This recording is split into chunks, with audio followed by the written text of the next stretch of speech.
নমস্কার। গল্প শুরু করবার আগে জানিয়ে রাখি, আপনি যদি আমাদের চ্যানেলটিকে সাবস্ক্রাইব না করে থাকেন অবশ্যই তাড়াতাড়ি সাবস্ক্রাইব করে দিন এইরকম রহস্য রোমাঞ্চ ভূতের গল্প শোনার জন্য। ডিসক্লেইমার: মদ্যপান এবং ধূমপান স্বাস্থ্যের পক্ষে ক্ষতিকারক, এটি ক্যান্সারের কারণ। এই কাহিনীর সমস্ত চরিত্র এবং ঘটনা সম্পূর্ণ কাল্পনিক। বাস্তবে জীবিত বা মৃত কোনো ব্যক্তি অথবা কোনো ঘটনার সাথে এর মিল থাকলে তা সম্পূর্ণ অনিচ্ছাকৃত এবং কাকতালীয়।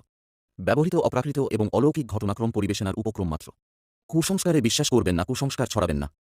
তাহলে চলুন গল্প শোনা যাক। সেদিন হাতে তেমন কোনো কাজকর্ম ছিল না। সন্ধ্যের আগে মাঠ থেকে ফুটবল খেলা দেখে ধর্মতলা দিয়ে ফিরছিলাম। মোহনবাগান হেরে যাওয়াতে মনটাও ভালো ছিল না। কি আর করি, ধর্মতলার মোড়ের কাছেই মঠ লেনে তারানাথ জ্যোতিষীর বাড়ি গেলাম। তারানাথ একাই ছিল। আমায় বলল, এসো এসো, তা তোমাদের দেখা নেই বহুকাল। কি ব্যাপার? কিছুক্ষণ গল্পগুজবের পর উঠতে যাচ্ছি, এমন সময় প্রচন্ড বৃষ্টি নামল। তারানাথ এই অবস্থায় আমায় উঠতে দিল না। আমি দেখলাম বৃষ্টি হঠাৎ থামবে না। তারানাথের বৈঠকখানায় বসে আমরা দুজনে। বৃষ্টির সময় মনে কেমন এক ধরনের নির্জনতার ভাব আসে। বৃষ্টি না থাকলে মনে হয় শহর শুদ্ধ লোক বুঝি আমার ঘরে এসে ভিড় করবে। কেউ না এলেও মনের ভাব একই রকম থাকে, কিন্তু বৃষ্টি নামলে মনে হয় এই বৃষ্টি মাথায় কেউই আসবে না। সুতরাং আমার ঘরে আমি একা। তারানাথের সঙ্গে বসেও সেদিন মনে হলো আমরা দুজনে ছাড়া সারা কলকাতা শহরে যেন কোথাও কোনো লোক নেই। সুতরাং মনের ভাব পাল্টে গেল। এদিকে সন্ধ্যাও নামল। জীবনের বিভিন্ন ধরনের অভিজ্ঞতার কাহিনী বলার ও শোনার ইচ্ছে দুজনের মনেই উদয় হল। ঘোর বৃষ্টিমুখর আষাঢ় সন্ধ্যায় আমরা মোহনবাগানের শোচনীয় পরাজয়, ল্যাংড়া আম অতিরিক্ত সস্তা হওয়ার ব্যাপার, চৌরঙ্গীর মোড়ে ওবেলাকার বাস দুর্ঘটনা প্রভৃতি বিভিন্ন রকমের কথা বলতে বলতে হঠাৎ কোনো সময় নারী প্রেমের প্রসঙ্গে এসে পড়লাম। নারীর সঙ্গে সে যে বহু মেলামেশা করেছে এ কথা বলাই বাহুল্য। সুতরাং তার মুখ থেকে এ বিষয়ে কিছু রসালো অভিজ্ঞতার কথা শুনবো তা আশা করা আমার পক্ষে স্বাভাবিকই ছিল, কিন্তু তার বদলে সে এ সম্পর্কে অসাধারণ ধরনের অভিজ্ঞতার কাহিনী বর্ণনা করল। তার জন্য সত্যি আদৌ প্রস্তুত ছিলাম না। আরেকটা কথা, তারানাথকে দেখে বা তার মুখে কথা শুনে আমার মনে হয়েছিল একটা কি ঘোর দুঃখ সে মনে চেপে রেখেছে। অনেকবার তন্ত্রশাস্ত্রের কথাবার্তা বলতে গিয়ে যেন কি একটা বলি বলি করেও বলেনি। আজ বুঝলাম তারানাথের তান্ত্রিক জীবনের অনেক কাহিনী সে আমার কাছে কেন, কারোর কাছেই বলেনি। হয়তো সেগুলো ঠিক বলবার কথাও নয়, কারণ সে কথা বলা তার পক্ষে কষ্টকর স্মৃতির পুনরুদ্বোধন করা মাত্র। তাছাড়া আমার মনে হয় লোককে সেসব গল্প বিশ্বাস করানো শক্ত। বললাম, জ্যোতিষী মশাইয়ের এ সম্পর্কে অভিজ্ঞতা নিশ্চয়ই আছে, কি বলেন? অভিজ্ঞতা একটা আছে, এবং সেটা বড় মারাত্মক রকমের অদ্ভুত। প্রেম কাকে বলে বুঝেছিলাম সেইবার, এখন কিন্তু সেটা স্বপ্ন বলে মনে হয়। শোনো তবে। আমি বাধা দিয়ে বললাম, কোনো ট্র্যাজিক গল্প বলবেন না। প্রথম প্রেম হলো একটি মেয়ের সঙ্গে, সে মারা গেল, এই তো। ও ঢের শুনেছি। ঢের শোনোনি? শোনো, কিন্তু বিশ্বাস যদি না করো তাও আমায় বলবে। এরকম গল্প বানিয়ে বলতে পারলে একজন গল্প লেখক হয়েছে তুমি। দু একজন নিতান্তই অন্তরঙ্গ বন্ধু ছাড়া এ কথা কারোর কাছে বলিনি। ঠিক এই সময় বাড়ির ভেতর থেকে তারানাথের বড় মেয়ে চারু ওরফে চারি দুপেয়ালা গরম চা ও দুখানি করে পরোটা ও ডাল ভাজা আনলো। চারি 10 বছরের মেয়ে, তারানাথের মতোই গায়ের রং, বেশ উজ্জ্বল, মুখ চোখ মন্দ নয়। চারির কাছে কথা দিয়েছিলাম ধর্মতলার দোকান থেকে তার জন্য উলবোনার একটা ছবির ও প্যাটার্নের নকশা কিনে দেব। বললাম, আজ ফুটবলের ভিড় ছিল, কাল ঠিক এনে দেবো। চারি দাঁড়িয়েই ছিল। তারানাথ বলল, চারিমা, তুই যা, গিয়ে দুটো পান সেজে নিয়ে আয়। মেয়ে চলে গেলে আমার দিকে তাকিয়ে বলল, ছেলে পিলের সামনে সেসব গল্প। আচ্ছা, চাটা খেয়ে নাও, পরোটা খানা ফেলতে পারবে না। ইয়াং ম্যান তোমরা, এখনই তো তোমাদের খাওয়ার বয়স। ওই বৃষ্টির জলেই হাত ধুয়ে ফেলো। চা পানের পরে তারানাথ গল্প বলতে শুরু করলো। বীরভূমের শ্মশানের যে পাগলির অদ্ভুত কাণ্ড সেবার গল্প করেছিলাম, তার ওখান থেকে তো চলে এলাম সেই কাণ্ডের পরে। কিন্তু তন্ত্রশাস্ত্রের প্রতি আমার একটা অত্যন্ত শ্রদ্ধা হয়ে গেল তারপর থেকে। নিজের চোখে যা দেখলুম তা তো আর বিশ্বাস না করে থাকতে পারি না। এটা পাগলির কথা থেকে বুঝেছিলাম। পাগলি আমায় ইন্দ্রজাল দেখিয়েছিল নিয়ন্ত্রণের সাহায্যে, কিন্তু সে তো ব্ল্যাক ম্যাজিক ছাড়া উচ্চতন্ত্রের কথাও বলেছিল। ভাবলাম দেখি না কি আছে এর মধ্যে। গুরু খুঁজতে শুরু করলাম। খুঁজলে কি হবে, ও পথের পথিকের দর্শন পাওয়া অত্যন্ত দুর্লভ। পথে প্রবাসে ঘুরতে ঘুরতে বরাকর নদীর ধারে শালবনের মধ্যে একটা ক্ষুদ্র গ্রামের সীমায় এক মন্দিরে একদিন আশ্রয় নিয়েছি। শীতকাল, আমি বনের ডালপালা কুড়িয়ে আগুন করবার জোগাড় করতে যাচ্ছি। এমন সময় একজন শ্যামবর্ণ ঋজু ও দীর্ঘাকৃতি প্রৌঢ় সাধু দেখি একটা পুটলি বগলে মন্দিরে ঢুকছে। আমি গিয়ে সাষ্টাঙ্গে তাকে প্রণাম করব। তুই যে দেখছি বড় ভক্ত, কি চাস এখানে? বাড়ি ছেড়ে দেখছি রাগ করে বেরিয়েছিস। রাগ নয় বাবাজি, বইটা ওহে ছোকরা, সাধু হব বললেই সাধু হওয়া যায় না। তোর মধ্যে ভোগের বাসনা এখনো পুরো মাত্রায় রয়েছে। যা, সংসার ধর্ম করবে যা। মন্দির থেকে একটু দূরে ছাতিম গাছের তলায় সাধুর পঞ্চমুণ্ডির আসন, 5টি নরমুণ্ড পেতে তৈরি। সাধু রাত্রে সেখানেই নির্জন সাধনা করেন, তাও দেখলুম। মনে ভারী শ্রদ্ধা হলো। সংকল্প করলুম এই মহাপুরুষকে ছেড়ে কোথাও যাচ্ছি না এবার। কিছুদিন লেগে রইলাম তার পিছনে। তার হোমের কাঠ ভেঙে এনে দিই 3 মাইল দূরে কুসুম্বনী বলে একটি গ্রাম থেকে তার চাল ডাল কিনে আনি।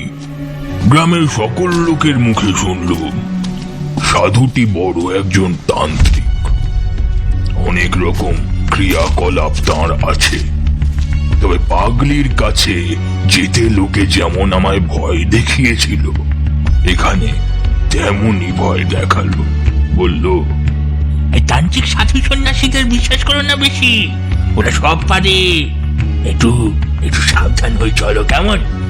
বিপদে পড়তে পারো কিন্তু। হ্যাঁ, আমি তখন ওদের কথায় তেমন একটা কান দিইনি। তবে শীঘ্রই ওদের কথার সত্যতা বুঝলুম। গভীর রাত্রিতে আমার ঘুম ভেঙে গিয়েছে। সেদিন শুক্লপক্ষের রাত্রি, বেশ ফুটফুটে জ্যোৎস্না। মন্দির থেকে ছাতিম গাছের দিকে চেয়ে দেখি সাধু বাবাজি কার সঙ্গে পঞ্চমুণ্ডির আসনে বসে কথা বলছে। কৌতূহল হলো, এত রাত্রে কে এলো এই নির্জন নদী তীরে জঙ্গলের মধ্যে? কৌতূহল সামলাতে না পেরে আমি এগিয়ে গেলাম। অল্প দূরে গিয়েই যা দেখলাম তাতে আরো এগিয়ে যেতে সকোচ বোধ হলো। সঙ্গে সঙ্গে রীতিমতো আশ্চর্য হয়ে গেলাম।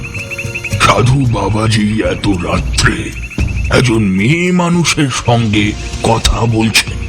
গাছের আড়াল থেকে মেয়ে মানুষটিকে আমি খানিক অস্পষ্ট দেখে আমার মনে হলো মেয়েটি যুবতী এবং পরমা সুন্দরী।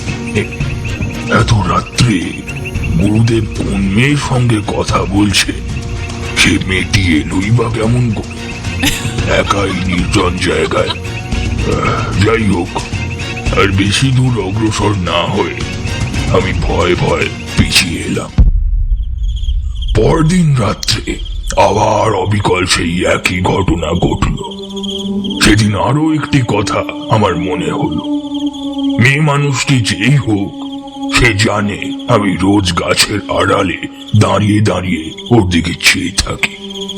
কি করে আমার এই কথা মনে হলো তা আমি বলতে পারবো না, কিন্তু এই কথা আবছা ভাবে আমার মনের মধ্যে উদয় হওয়ার সঙ্গে সঙ্গেই এমন একটা ভয় হলো। ওরে পড়ি বাবা, কি দরকার এইসবের মধ্যে থেকে? এইরকম চলল আরো দিন 10-12। তারপরে সাধুর ডাক এলো বরাকর্ণা ওই কোডামারের এক গাড়োয়ালি জমিদার বাড়িতে শান্তি সস্ত্রায়ন করার জন্য। সাধুজি প্রথমে যেতে রাজি হননি। দুদিন তাদের লোক এসে ফিরে গিয়েছে, কিন্তু তৃতীয়বারে জমিদারের ছোট ভাই নিজে পালকি নিয়ে এসে সাধুকে অনেক খোঁচামত করে তাকে নিয়ে গেলেন। মনে ভাবলুম এ আর কিছুই নয়, সাধুজি সেই মেয়েটিকে ছেড়ে একটি রাত্রিও বাইরে কাটাতে রাজি নন। কিন্তু নিকটে কোথাও বস্তি নেই, মেয়েটি আসেই বা কোত্থেকে? আর সাধারণ সাঁওতাল বা বিহারি মেয়ে তো আমি অনেক দেখেছি, কিন্তু এই মেয়েটিকে সাধারণ মেয়ে বলে মনে হয় না। আমার দৃঢ় বিশ্বাস এ কোনো বড় ঘরের মেয়ে। যেমন রূপসী, তেমনি তার দামি পরন পরিচ্ছদ। হঠাৎ আমার মনে একটা দুষ্টু বুদ্ধি জাগলো। আমার মনে হয়েছিল মেয়েটিকে সাধু বাবাজি হয়তো খবর দেওয়ার সুযোগ হয়নি। দেখাই যাক না আজ রাত্রে সে আসে কিনা। তখন আমার অল্প বয়স, ওই তোমরা যাকে বলো রোম্যান্স, তারিয়ে তখন যে আমার যথেষ্টই ছিল। এতে তুমি আমাকে দোষ দিতে পারো না। নির্দিষ্ট সময়ের কিছু আগে রাত্রে সেদিন আমি নিজেই গিয়ে ওই পঞ্চমুণ্ডির আসনে বসে রইলাম। মনে ভয়ানক কৌতূহল, দেখি আজ মেয়েটা আসে কিনা। কেউ কোনো দিকে নেই, নির্জন রাত্রি। মনে ভয়ও হলো, এ ধরনের কাজ কখনো করিনি, কোনো হাঙ্গামায় পড়ব না তো। রাত ক্রমে গভীর হলো।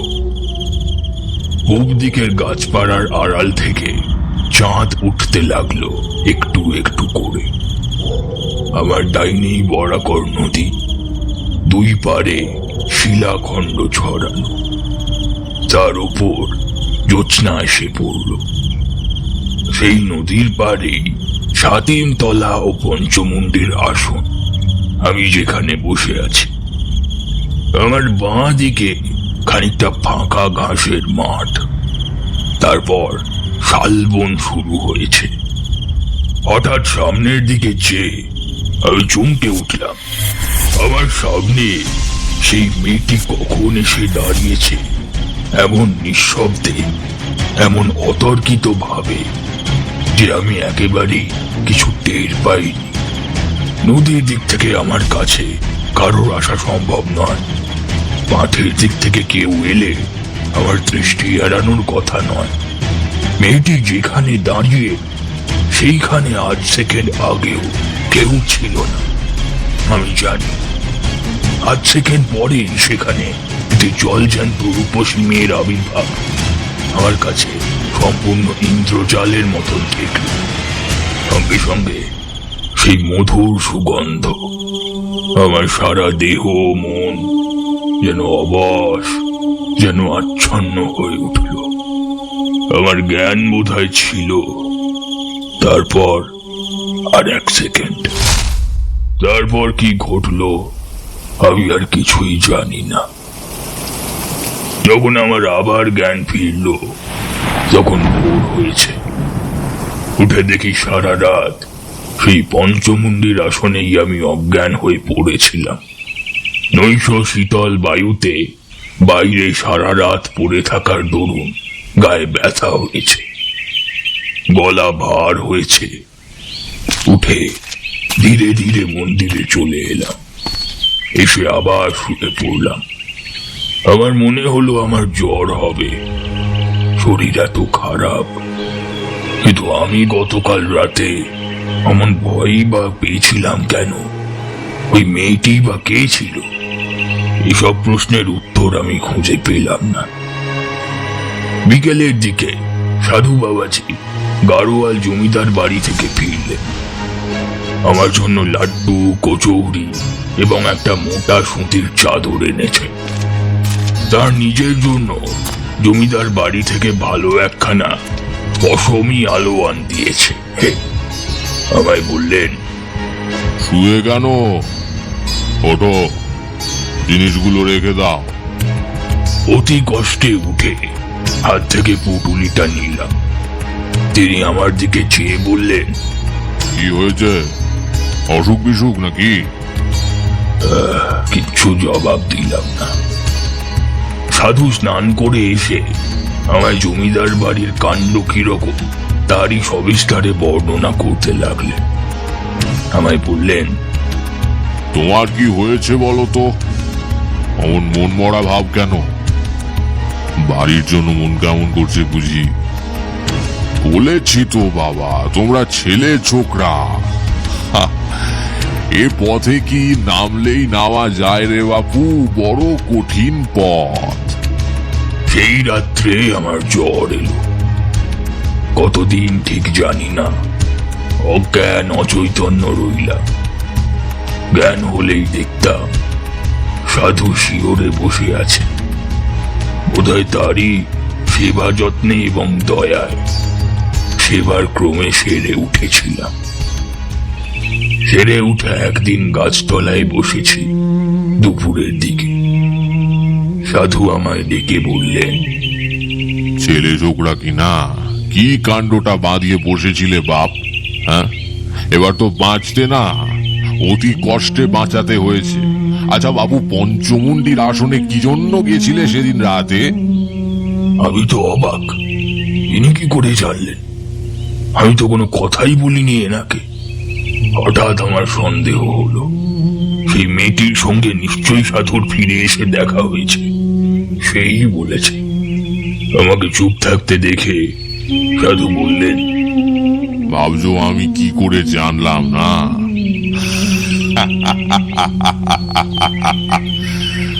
আরে বাপ, কতটুকুই বা তোমরা বোঝো আর কতটুকুই বা তোমরা জানো? তোমাদের দেখে দয়া হয়। আপনি আপনি জানলেন কি করে? আরে পাগল, তুমি তো জ্বরের ঘোরে বলছিলে ওই সব কথা, নইলে জানবো কি করে? যাক, প্রাণে বেঁচে গেছো এই ঢের। আর কখনো অমন পাগলামি করতে যেও না। আমি চুপ করে রইলাম। তাহলে আমি বিকারের ঘোরে সব ফাঁস করে দিয়েছি। সেদিন মনে মনে সংকল্প করলাম, দু একদিনের মধ্যেই এখান থেকে চলে যাব। কিন্তু আমার ভাগ্যলিপি ছিল অন্যরকম। সাধু বাবাজিকে তার পরদিন পাহাড়ি বিচ্ছুতিতে কামড়ালো। তিনি তার যন্ত্রণায় অজ্ঞান হয়ে পড়লেন। আমি 5 মাইল দূরবর্তী হিজিমের থেকে ডাক্তার ডেকে আনি, তার সেবা করি, দিন রাত জেগে থাকি। 3 দিন পর তিনি সেরে উঠলেন। আমি দিন 10 পর বললুম, সাধু বাবাজি, আমি তবে আজ চলে যাবে? কোথায়? এখানে থেকেই বা কি হবে? আমার তো কিচ্ছু হচ্ছে না। মিছে বসে থাকা আর মন্দিরের প্রসাদে ভাগ বসা, দুটি পেটের ভাতের লোভে আমি তো এখানে বসে থাকতে পারি না। ভেবেছিলাম এ পথে নামাবো না তোমায়, কিন্তু তুমি দুঃখিত হয়ে চলে যাচ্ছ, সেটা বড় কষ্টের বিষয় হবে আমার পক্ষে। তুমি আমার যথেষ্ট উপকার করেছো, নিজের ছেলের মতো সেবা করেছো। তোমাকে কিছু দিতে চাই।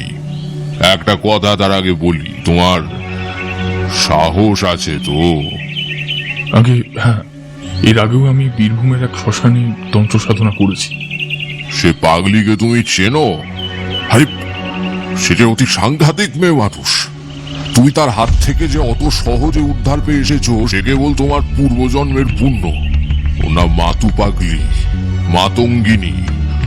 ও নিম্ন শ্রেণীর তন্ত্রে ভয়ানক ভাবে সিদ্ধ। ওর সংস্পর্শে গিয়ে পড়েছিলে কি সর্বনাশ! আমরা পর্যন্ত ভয় করে চলি। কিরকম জানো? যেমন লোকে খ্যাপা শেয়াল কুকুর কিংবা গোখরো সাপকে ভয় করে, তেমন ও সেই জাতীয়। অসাধারণ ক্ষমতা ওর নিম্নতন্ত্রের। ওর ইতিহাস বড় অদ্ভুত। যখন ওর সঙ্গে ছিলে তখন কিছু কিছু অধিকার হয়েছে তোমার। তোমাকে আমি মন্ত্র দেব, কিন্তু তুমি যুবক, তোমার মনের ভাব আমি জানি। তুমি কি জন্য রাতে পঞ্চমন্দির আসনে গিয়েছিলে বলো তো? আমি লজ্জায় মাথা নিচু করে রইলাম। মনের গোপনে পাপ নেই, তবে সেই অপরিচিত নিশাবিহারিণী রূপসীর টানে। তবে এই কথা একজন গুরুস্থানীয় ব্যক্তির সামনে স্বীকার করা কি সম্ভব? সেই দিন সাধু অতি গূঢ় এবং গোপনীয় কথা আমায় বললেন। তোমার সাহস থাকে সে মন্ত্র আমি তোমায় দেব, কিন্তু আমার নিষেধ যদি শোনো এ পথে নেব না। এতটা বলে সাধুজি ভালো করেননি। আমার কৌতূহল আরো বেড়ে গেল। আমি নাছোড় বান্দা হয়ে পড়লাম। মন্ত্র আমি নবই। সাধুজি আমায় বললেন, তবে কনকবতী দেবী সাধনার মন্ত্র নাও, কন্যা ভাবে পাবে দেবীকে। আমি চুপ করে রইলাম। তিনি আবার বললেন, তবে কিঙ্কিনী সাধনার মন্ত্র। কি বিপদে পড়েছি সাধুটাকে নিয়ে। অন্য যোগিনীদের দেখতে দোষ কি? সাধু আমায় চুপ করে থাকতে দেখে বললেন, বেশ, আমি তোমাকে মধু সুন্দরী দেবী সাধনার মন্ত্র দিচ্ছি। একে কন্যা ভাবে, ভগ্নী ভাবে বা ভার্যা ভাবে পেতে পারো। তবে আমার কথা যদি শোনো, কখনো ভার্যা ভাবে পেতে যেও না। বিপদের দিক বলি, ভার্যা ভাবে সাধন করলে তিনি তোমাকে প্রণয়ীর মতো দেখবেন, কিন্তু এরা মহাশক্তিশালিনী যোগিনী, সাধারণ মানবী নয়। এদের আয়ত্তের মধ্যে রাখা বড় শক্ত।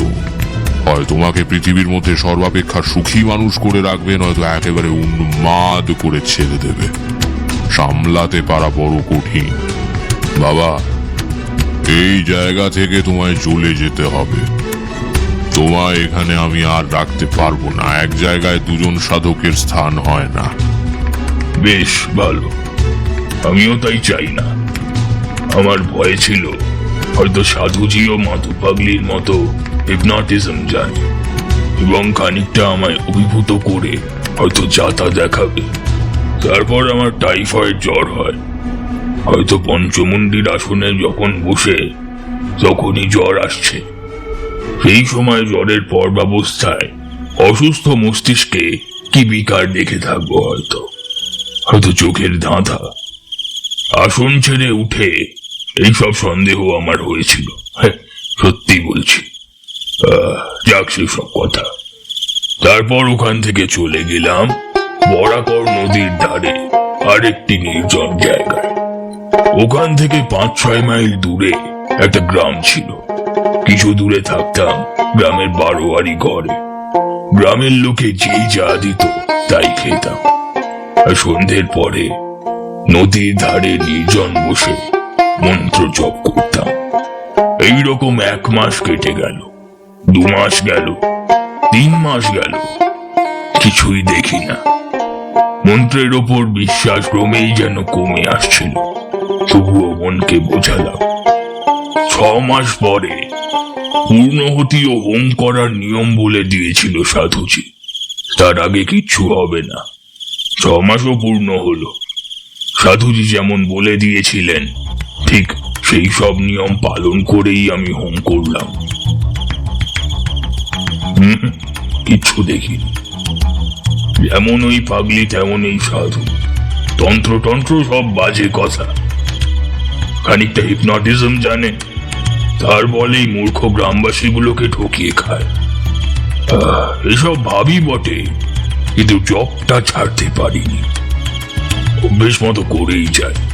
ওটা যেন একটা বদ অভ্যাস হয়ে দাঁড়িয়েছিল আমার। এভাবে আরো 4 মাস 5 মাস কেটে গেল। একদিন সন্ধ্যার দিকে আমি একটা গাছের তলায় বসে জব করছি। অন্ধকার হলেও খুব ঘন হয়নি তখনও। হঠাৎ তীব্র কস্তুরীর গন্ধ অনুভব করলাম বাতাসে। বেশ মন দিয়ে শুনে যাও, এক বর্ণ কিন্তু মিথ্যা বলিনি। কস্তুরীর গন্ধটা যখন সেকেন্ড 4-5 পেয়েছি, যখন আমার সেই দিকে মন গেল। ভাবলাম, এ দেখছি অবিকল কস্তুরীর গন্ধ। বাহ, পাহাড়ের জঙ্গলে কত সুন্দর অজানা বনফুল আছে। তারপরেই আমার মনে হলো, আমার পিছনে, অর্থাৎ যে গাছটার তলায় আমি বসেছিলাম, তার গুঁড়ির আড়ালে কে একজন এসে দাঁড়িয়েছে। আমি পেছন থেকে দেখতে পাচ্ছি নে বটে, কিন্তু অনেক সময় লোকের উপস্থিতি চোখে না দেখলেও এভাবে ধরা যায়। আমার সমস্ত ইন্দ্রিয় তখন যেন অতিমাত্রায় সজাগ ও সতর্ক হয়ে উঠেছে। বাতাস যেন বন্ধ হয়ে গেল, সমস্ত শরীর যেন গরম আগুনের হলকা বেরুচ্ছে তার মধ্যে দিয়ে। আবার অজ্ঞান হয়ে যাব নাকি? খুব ভয় হলো। ঠিক সেই সময় আমার সামনে দেখলাম একটি মেয়ে দাঁড়িয়ে। আধ সেকেন্ড আগেও তিনি সেখানে ছিলেন না। ঠিক সেই পঞ্চমুণ্ডির আসনে বসার রাত্রে সেই অভিজ্ঞতার পুনরাবৃত্তি। কিন্তু এবার মনে মনে দৃঢ় সংকল্প করলাম, জ্ঞান হারাবো না কখনো। মেয়েটি দেখি এক দৃষ্টে আমার দিকেই তাকিয়ে রয়েছে। ঠাকুর মশাই, আপনি নিশ্চয়ই কিছু ভুল দেখেছিলেন। এরকম হয় নাকি আবার? নিজের চোখে, সুস্থ শরীরে। শোনো, বিশ্বাস করো বা না করো তা কিন্তু আলাদা কথা, কিন্তু যা দেখেছি তা তুমি মিথ্যে বলতে পারবে না। আরে ঠাকুর মশাই, আপনি চটে যাচ্ছেন কেন? দেবীকে কেমন দেখতে ছিল ঠাকুর মশাই? ভারী রূপসী যদি বলি তবে কিছুই বলা হবে না। মধুসুন্দরী দেবীর ধ্যানে আছে উদ্যত ভানু প্রতিকাশা, বিদ্যুৎ পুঞ্জি নিত্যাসতি, নীলাম্বর পরিধানা, মদবিহলোচনা, নানালঙ্কার সভ্যনাঢ্যা, কস্তুরী গন্ধ মোদিতা, কোমলাক্ষী স্মিরংমুখী, বিনোদ তুঙ্গা পরোধনা। আহা, অবিকল সেই মূর্তি। যখন বুঝলাম দেবী ধ্যান মন্ত্র মন গড়া কথা নয়, সাধুকে প্রত্যক্ষ করলে এমন বর্ণনা দেওয়াও যায় না। তারপর কি হলো ঠাকুর মশাই? আমার চেতনা তখন লোপ পাওয়ার মতো হয়েছে। কথাবার্তা যা হয়েছিল সব বলবার দরকার নেই। মোটের ওপর সেই থেকে মধুসুন্দরী দেবী প্রায় প্রতি রাতে আমার সঙ্গে দেখা করতে আসতেন। নদী তীরে সেই নির্জন জায়গায় তাকে চেয়েছিলাম প্রিয়া রূপে। বলাই বাহুল্য, সাধুর কথা কে শোনে? তখন শীতকাল, বরাকর নদীর জল কম হয়েছে অনেক। জলের ধারে জলজ লিলি গাছ শুকিয়ে হলতে হয়ে এসেছে। আগে যখন জল ছিল, সেখানে বালির ওপর অভ্রকণা জ্যোৎস্না রাত্রে চকচক করত। বরাকর নদীর দুপারে শালবন পাতা ঝরিয়ে দিচ্ছে। আকাশ রোজ নীল। রাত্রে শুক্লপক্ষের জ্যোৎস্নার বড় মনোরম শোভা। এই সময় থেকে 3টি মাস দেবী প্রতি রাত্রে আমার সঙ্গে দেখা করতেন। সত্যিকার বাঁচা বেঁচেছিলাম ওই 3 মাস। এসব কথা বলা এখন আমার পক্ষে বেদনাদায়ক। কত বেদনাদায়ক তুমি জানো না। দেবী বটে, মানুষের সাধ্য নেই অমন ভালোবাসা। অমন নিবিড় বন্ধুত্ব দান করা সে এক স্বর্গীয় দান। সে তুমি বুঝবে না। তোমায় কি বোঝাবো? তুমি আমায় অবিশ্বাস করবে, মিথ্যেবাদী ভাববে, পাগল ভাববে। হয়তো এতক্ষণে ভেবেওছ। তুমি কেন, আমার স্ত্রী আমার কথা বিশ্বাস করে না। আমায় তান্ত্রিক সাধু পাগল করে দিয়েছিল গুণগান করে, কিন্তু সেই সুখের প্রকৃতি ভীষণ তেজস্কর মদিরার মতো। একটি সাঁওতালি মেয়ে রোজ নদীর ঘাটে জল নিতে আসে। সুঠাম তার দেহের গঠন, নিকটের বস্তিতে তার বাড়ি। অনেকদিন থেকে তাকে দেখছি, সেও আমায় দেখে। সেদিন সে জল নিয়ে ফিরে যাচ্ছে। আমায় তাদের বাঁকা বাংলায় বললে, নাম হই সাধু বাবা, বলছি কি আমার না ছেলে হয়ে না মরে যায়। এই রোগটার কোনো মাদুলি আছে তোমার কাছে সাধু বাবা? এমন ভাবে করুণ সুরে বললে আমার মনে দয়া হলো। মাদুলি দিতে জানিয়ে এই কথা বলিনি, তবে তার সঙ্গে কিছুক্ষণ গল্প করলাম। তারপর সে চলে গেল। সেই রাতে মধুসুন্দরী দেবীকে দেখলাম ভয়ানক রূপে আমায় দেখা দিলেন। তেমন রূপ তুমি কল্পনা করতে পারবে না। কি ভ্রুকুটি কুটিল দৃষ্টি, কি ভীষণ মুখের ভাব। এই মুখের ভাব চণ্ডিকা দেবীর রোষ কটাক্ষ যেমন লোলো জিহবা করালিনী প্রচণ্ডা কাল ভৈরবী মূর্তি সৃষ্টি হয়েছিল, এও ঠিক তেমন। পিশাচিনী মধুসুন্দরী আমার এই মূর্তি দেখে ভীষণ ভয় হলো। পিশাচী মধুসুন্দরী তা বুঝলেন, আমায় বললেন, সব চিনতে পারবে? অন্ধকার রাতে সাঁওতালদের কোনো বউয়ের সব তোমার সামনে দিয়ে যদি জলে ভেসে যায়, চিনতে পারবে? যদি তুমি না চিনতে পারো, দুটি সবে জড়াজড়ি করে ভেসে থাকলে অন্য লোকে সকালে নিশ্চয়ই চিনবে। দেবী, তোমায় আমি ভালোবাসি। অমতি আমায় দেখিও না। তুমি আমার ক্ষতি করো, কিন্তু অন্য কোনো নিরপরাধীনী স্ত্রীলোকের প্রাণ কেন নেবে তুমি? দয়া করো, দয়া করো। বহু চেষ্টায় প্রসন্ন করলাম দেবীকে। তখন আবার যে দেবী সেই দেবী বললেন, সেই সাঁওতালদের মেয়ের মূর্তিতে আমায় দেখতে চাও? সেই মূর্তিতে এখনই দেখা দেব। বলতে বলতে সেই সাঁওতালদের মেয়েটি আমার সামনে দাঁড়িয়ে, বরং আরো নিটোল গরম শরীরের, মুখের ভাবও আরো কমনীয়। ও চাই না, ও মূর্তি আমার চাই না দেবী। তুমি আমায় মূর্তি দেখাও। সেই রাত্রি থেকে বুঝলুম আমি কাল সাপ নিয়ে খেলা করছি। গুরুদেব বারণ করেছিলেন এই জন্য। হয়তো একদিন মরবো এর হাতে। সাপুরে সাপ খেলায় মন্ত্রে, আবার বেকায়দায় পড়লে সেই সাপেই আবার ছবল মারে। একদিন দেবী আমায় বললেন, আর কিছুদিন যাক, তোমার বহর নিয়ে যাব। কোথায়? সে বলবো না এখন। কত দূরে? কোন দিকে? এত দূরে, এমন দিকে যা তুমি ধারণা করতে পারবে না। তবে তোমার ভাগ্যে আছে কি তা? সব ভুলে গেলাম আবার। পিশাচিনী মধুসুন্দরী তখন কোথায় মিলিয়ে গেছে আবার।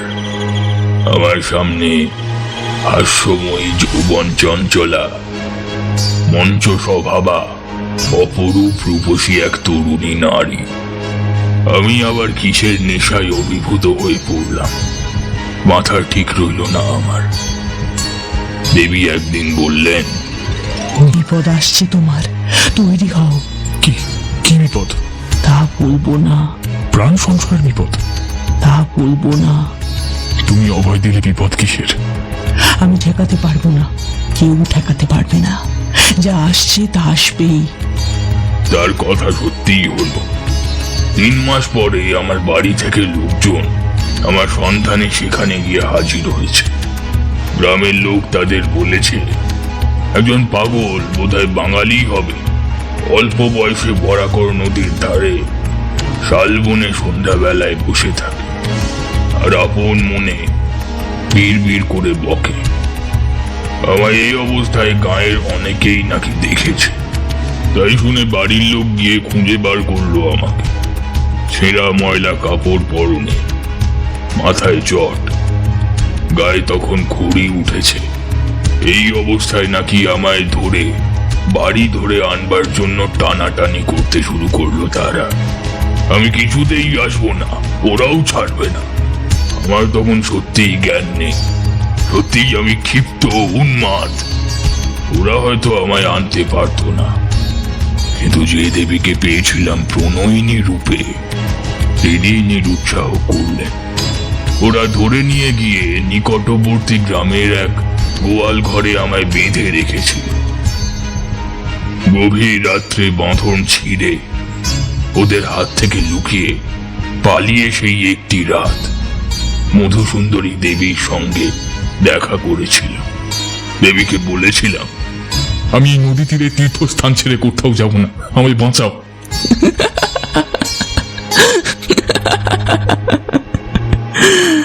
যেতে হবে, এই আমার অদৃষ্ট লিপি। অদৃষ্টের বিরুদ্ধে তিনি অত বড় শক্তিশালিনী যোগিনী হয়েও যখন যেতে পারেননি, তিনি জানেন এই রাতের পরে জীবনে তার সঙ্গে আর কখনো আমার দেখা হবে না। আগে থেকে বলে তৈরি করে রাখতে চেয়েছিলেন ওই জন্যই। দেবী ত্রিকালজ্ঞা, তাকে জিজ্ঞেস করিনি কি করে তিনি এ কথা জানলেন। হলো তাই। বাড়ি আসার পরে সবাই বললে কে কি খাইয়ে আমায় পাগল করে দিয়েছে। দিন কত উন্মাদের চিকিৎসা চলল। বছর খানেক পরে আমার বিয়ে হলো। সেই থেকেই আমি সংসারী। বাপরে, এ কি ছেলে খেলা নাকি? মারা যাব শেষে। অন্য নারী জীবনে এলে তিনি দেখা দেবেন, সে চেষ্টাও কখনো করিনি। সে কতকাল হয়ে গেল, সে কি আজকের কথা? ইচ্ছে হয় না কে বলেছে? বললুম তো, ওই 3 মাসই আমি বেঁচে ছিলাম। এখন শুধু আমার প্রাণ শক্তিটুকু আছে, আমি বেঁচে নেই। দেবী এসেছিলেন মানুষই হয়ে। এদিকে সরৌসৌর্যশালিনী শক্তি রূপিণী যোগিনীর তেজের কাছে ঘেঁষা যায় না, অথচ কি মানবী হয়ে যেতেন যখন ধরা দিতেন আমায়। প্রিয়ার মতো নাচতেন কাছে, এমনই মিষ্টি, এমনই ঠোঁট ফলিয়ে, মাঝে মাঝে অভিমান। বরাকর নদীর ধারে শালবনে রাত্রির পর রাত্রি তার মধুর হাসিতে জ্যোৎস্নার মতো উজ্জ্বল হয়ে উঠত। এমনি কত রাত ধরে এক এক সময় ভ্রম হতো, তিনি হয়তো সত্যি মানুষই হবে। বিদায় নিয়ে যাবার রাতটিতে দেবী আমায় বলেছিলেন, নদী তীরের এই 3 মাসের জীবন আমিও কি ভুলবো ভেবেছ? আমাদের পক্ষেও সুলভ এ নয়। ভেবো না আমরা খুব সুখী। আমাদের মতো সঙ্গী হারা, বদ্ধ হারা এরকম জীব কোথায় আছে? প্রেমের কাঙাল আমরাও কতদিন পরে একজন মানুষের আমাদের সত্যিকারের চাওয়া চায়।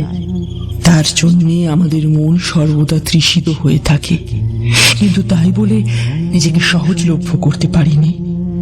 আগ্রহ করে যে না চায় তার কাছে যাইনি, সে আমার প্রেমের মূল্য দেবে না, নিজেও আনন্দ পাবে না। যা কিনা পাওয়া যায় বহু চেয়ে পাওয়ার পরে। কিন্তু আমাদের অদৃষ্ট লিপি কোথাও চিরদিন থাকতে পারিনি। কি না কি ঘটে যায়, ছেড়ে চলে যেতে হয় অনিচ্ছা সত্ত্বেও। কজন আমাদের ডাকে, কজন বিশ্বাস করে। সুখী ভেবো না আমাকে।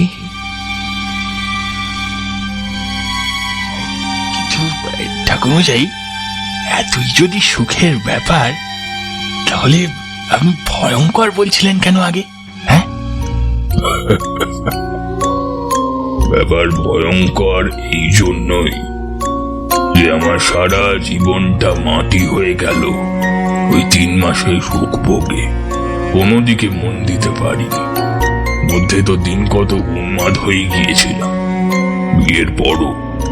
তারপর সেরে সামলে উঠে ওই জ্যোতিষের ব্যবসা আরম্ভ করে যা হয় একরকম। সেও দেবীরই দয়া। তিনি বলেছিলেন জীবনে কখনো অন্য কষ্টে আমায় পড়তে হবে না। পড়তে কখনো হয়ওনি, কিন্তু ওতেই কি আর আনন্দ দেয় জীবনে? গল্পটি এখানেই সমাপ্ত করা হলো। সুস্থ থাকবেন, ভালো থাকবেন এবং নিত্য নতুন আপডেট পাওয়ার জন্য আমাদের পাশে থাকবেন। আপনাদের কাছে এটাই আমার ছোট্ট রিকোয়েস্ট। আবার দেখা হচ্ছে পরবর্তী ভিডিওতে।